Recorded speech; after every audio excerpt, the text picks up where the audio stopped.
Nos encontramos hoy con el señor Aramis Pérez, ingeniero eléctrico, catedrático de la Universidad de Costa Rica, aquí desde la ciudad de la investigación.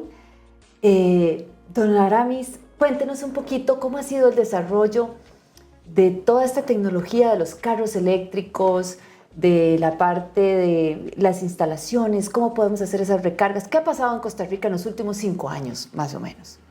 Ok, 5 años. Para hacerlo más o menos cortito. Bueno, podemos devolvernos más bien un poquito antes. Claro. Que fue cuando el país tomó la iniciativa de tratar de incentivar el transporte eléctrico. ¿Verdad? Por eso fuimos casi que pioneros a nivel de Latinoamérica en tener una ley que nos daba un marco y una tranquilidad a los usuarios de aquel entonces de qué podíamos encontrar. Por ejemplo, desde las distancias mínimas para que hubieran estaciones de recarga hasta incentivos fiscales en la parte de la compra de los vehículos, marchamos, poder entrar al área metropolitana porque los vehículos eléctricos, por ejemplo, no están sometidos a la restricción vehicular. Excepto la que hubo por la pandemia, ¿verdad? Que esa era diferente, pero sí nos dio una tranquilidad. En aquel momento lo que habían eran reglamentos, ¿verdad? De que el miedo era que los vehículos eléctricos tenían muy poca autonomía. Entonces ocupábamos tener muchas estaciones a lo largo de todos los caminos. Hoy, muchos años después, ya las cosas han cambiado, la tecnología de las baterías cambió. Entonces ya no tenemos un tema de autonomía, que sea el problema, sino que lo que está sucediendo es que más y más empresas se han motivado, más usuarios se han motivado a comprar vehículos eléctricos y hemos tenido un crecimiento exponencial en los últimos 5 años. Sí, sin duda alguna. Y los estudios nos han dicho que Costa Rica ha repuntado en importación de vehículos eléctricos en los últimos años versus otros países donde apenas está incipiente esta tecnología. Ahora bien, si la autonomía, como bien usted lo dice, ha aumentado en los carros, pero todavía hay un temor infundado o no, y quisiera ver su opinión, el tema de la batería de ion litio, ¿verdad? ¿Cuánto dura? Se estaba leyendo que habla de 8 a 10 años. ¿Y qué pasa con el valor del vehículo versus el valor de la batería? Que es un tema que el consumidor hace sus números y dice, bueno, si un carro me va a costar $30,000, ¿cuánto después me va a costar el cambio de la batería y cuánto dura realmente esa batería en un país con las condiciones como Costa Rica? Ok, esa es una pregunta que siempre me hacen, el tema de la batería.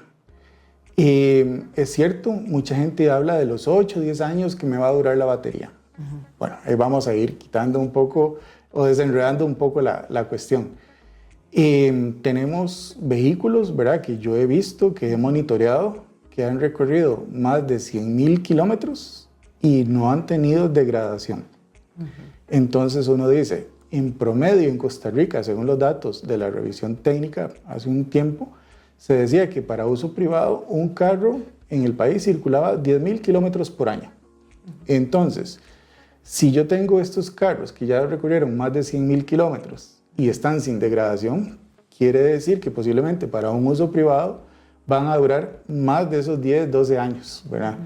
Y también las agencias han modificado sus garantías. Por ejemplo, a veces nos hablan de la garantía de 5 años. Entonces, esto hay que entenderlo, que no es que la batería a los 5 años se va a echar a perder, sino que en 5 años la capacidad de esa batería, la forma en que se almacena la energía, no va a disminuir radicalmente el porcentaje de energía que yo puedo almacenar. O sea, que voy a estar siempre por encima del 80, el 85% de esa capacidad. Así como se hablaba en los tanques de gasolina en litros, en las baterías hay que hablarlas en términos de energía, que son kilowatt hora. Entonces, depende de la fábrica, ¿verdad? O el modelo, vamos a tener diferentes tamaños de baterías, diferentes duraciones, hay diferentes tecnologías, porque aunque uno siempre hable de baterías de ion litio, dentro de la familia de ion litio hay como 3 categorías más, entonces todas tienen características distintas. ¿Y el país está preparado ya para el reciclaje de esa batería? ¿Ya hay empresas aquí instaladas que pueden dar ese servicio de hacer la recepción de esa batería y procesarla para darle una economía circular, digamos, de la batería. Sí. Okay, la respuesta es sí, sí hay. También nosotros acá en la universidad hace 2 o 3 años apoyamos al Ministerio de Salud y al MINAE con la creación de una hoja de ruta para el manejo de estos residuos. Entonces, en aquel momento no teníamos certeza de qué hacer con eso. Okay. Las baterías se pueden reciclar, ¿verdad? Va a llegar un momento que la forma o la capacidad para almacenar energía, digamos, no es eficiente, que lo mejor es ya pensar en un reciclaje. Sin embargo, uno podría pensar en que hay un paso intermedio, que es tratar de utilizar la batería de un vehículo, ¿verdad? O de un autobús eléctrico, desarmarla y rehacer otras baterías con condiciones similares para darle servicio a otras aplicaciones. Por ejemplo, pensemos lo que estaba ocurriendo hace unos meses, cuando nos dijeron que posiblemente íbamos a tener apagones o restricciones de energía. ¿Qué pasa si yo tengo una batería de un vehículo eléctrico, que digamos que sea de 50 kilowatts hora, que ya está degradada, pero yo todavía le puedo extraer 25 kilowatts hora? Esa batería, eventualmente haciendo un trabajo de electrónica, de potencia y otras cosas, otros tipos de conexiones, podríamos utilizarla para energizar casas y tener ahí un respaldo energético, ¿verdad? O si yo quiero integrarlo con un sistema fotovoltaico, también puedo utilizar las baterías de los vehículos o de los autobuses para estas aplicaciones, o también desarrollarlas para otras aplicaciones de movilidad eléctrica, pero de menor escala. Bicicletas, scooters, algo más pequeñito. Bueno, y ahora es que usted tocaba autobuses, pasémonos al otro lado de la cancha. Ya estábamos hablando del tema privado, el que tiene su carrito eléctrico. Ahora, ¿cuáles son las condiciones para el transporte público? Entiéndase, taxi, buses, y por qué no pensar ya en un transporte masivo, como se ha hablado en varias ocasiones y no recientes, sino de muchos años, en pensar en un tren eléctrico. ¿Cómo ve usted esa transición ya del transporte masivo de personas, sobre todo teniendo en cuenta el tema de la matriz energética, efectivamente, que el rubro más fuerte para un país que quiere descarbonizar es de vital importancia tener claro que el rubro más fuerte es precisamente el uso de combustible, de hidrocarburos en transporte público? Ese es donde nos está doliendo esa línea de descarbonización de la economía y el impacto del transporte. ¿Cómo lo ve usted, Costa Rica, en términos de centros de recarga y de infraestructura preparada, y hacia dónde deberíamos ir para poder movernos hacia esa tecnología? Ok. Nosotros, a nivel privado, ¿verdad? Hemos hecho la tarea de que hemos crecido en la flota vehicular. En transporte público todavía estamos al debe. Y nosotros aquí en la universidad hemos estado apoyando un plan piloto desde hace poco más de 2 años que tiene que ver con el taxis eléctricos, ¿verdad? Ellos están operando en la base del aeropuerto Juan Santamaría. Ya tenemos datos de casi 1 año de estar operando con estos vehículos. Tenemos datos o información de que eventualmente para los dueños va a ser beneficioso, ¿verdad? El cambio de tecnología. Sin embargo, eso no es mágico, ¿verdad? No es como que me paso y ya voy a tener ganancias al día siguiente. Esto ha sido todo un proceso, ¿verdad? Donde nosotros como país hemos crecido en la flota vehicular eléctrica, pero la parte de estaciones de recarga, para nadie es un secreto que se ha ido quedando atrás. Ha ido creciendo, pero a un ritmo más lento que la importación o el funcionamiento de estos carros en el país.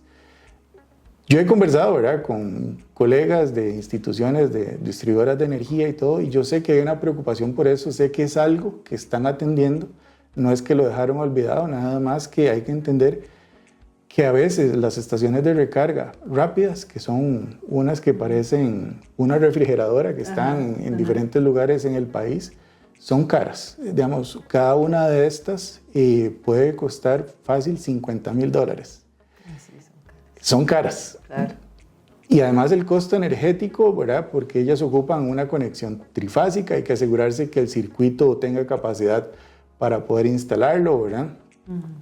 Y si vemos la tarifa actual, que son 100 ciento y tanto colones, creo que anda más o menos ya con impuestos 150 colones el minuto, recuperar esa inversión no es fácil. Es un tema de que hay que darle mucho uso, ¿verdad? Tenemos otro problema, que hay ciertos lugares en el área metropolitana que ya los cargadores rápidos se están colapsando porque tenemos muchos usuarios que están haciendo fila. Lo recomendable siempre va a ser para un usuario privado cargar en la casa en un toma 220, es utilizar su cargador semi rápido y ahí cargar el vehículo. Eso usualmente, ¿verdad?, depende de la tarifa residencial, costará entre 4.500 y 6.000 colones de electricidad. Cargar el carro por completo, suponiendo que estaba descargado. Sí, salía bastante, ¿verdad?, económico. Versus llenar un tanque, ¿verdad?, de claro, gasolina. Entonces ahí ustedes pueden hacer números rápidos, ¿verdad? ¿Qué claro, tanto le sirve a uno?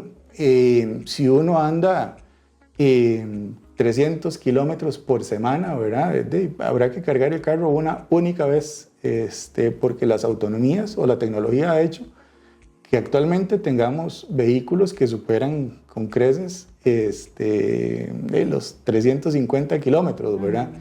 El plan piloto que está actualmente con los taxis del aeropuerto, hablemos un poquito de eso. Empezó en octubre, ya está por terminar. ¿Cómo ha visto usted todo este monitoreo? ¿Ha dado inicialmente números positivos? ¿Cómo se pinta en términos generales en el uso de esa tecnología? Sobre todo aplicado al transporte público, que es tan importante. Ok, bueno, antes del piloto, ¿verdad?, cuando estábamos conociendo a las personas que iban a participar, ellos todos nos comentaban diferentes situaciones, experiencia de vida que tenían con los taxis de combustión interna. Entonces, para nosotros fue todo un desafío tratar de buscar el vehículo primero que cumpliera como con los requisitos y cosas que ellos querían. Ya hoy, ¿verdad?, ya con datos y métricas que hemos recopilado, sí podemos decir que los miedos que existían antes, por ejemplo, de que el vehículo no iba a servir, que no había dónde cargar, que se iban a quedar botados todos los días, ¿verdad?, todo eso ya lo hemos superado. Los datos que tenemos es que, por ejemplo, tenemos vehículos eléctricos que recorren más kilómetros al día, más kilómetros al mes, que vehículos de combustión interna, porque en el piloto también estamos monitoreando taxis de combustión interna, entonces tenemos datos de los dos tipos. Okay. Entonces ya los problemas han sido otros, ¿verdad? Como que algo que queda como una experiencia es nunca olvidarnos de las personas, porque a veces vemos la tecnología y que va a estar ahí, pero tenemos que encargarnos de enseñarle a los usuarios todo lo que lleva eso, ¿verdad? El acompañamiento que hemos tratado de dar aquí, desde la universidad a todas las personas que han participado, ha sido casi llevarlos de la mano, ¿verdad?, para que ellos perdieran todos esos miedos. Y al día de hoy, pues tenemos datos que en algún momento pronto vamos a hacer públicos donde se ven que hay ahorros significativos a la hora de operar un vehículo eléctrico y uno de combustión interna. Por ejemplo, como país, hemos apostado a recibir estándares de todos los tipos, todas las marcas, ¿verdad?, de carros. Tenemos un problema con los conectores, ¿verdad?, que es algo que uno a veces no se cuestiona cuando compra el carro, pero también como país las distribuidoras están tratando ya de solucionar eso para que poco a poco se aliviane el problema de congestión que a veces en ciertos puntos de recarga se han identificado. Como en los celulares, que están estandarizando los conectores, exacto, ¿verdad? Bueno, y creo que eso sería una buena solución para el mundo que tiene un gran impacto, igual que en los celulares, sí, estandarizar los conectores, ¿verdad? Exacto.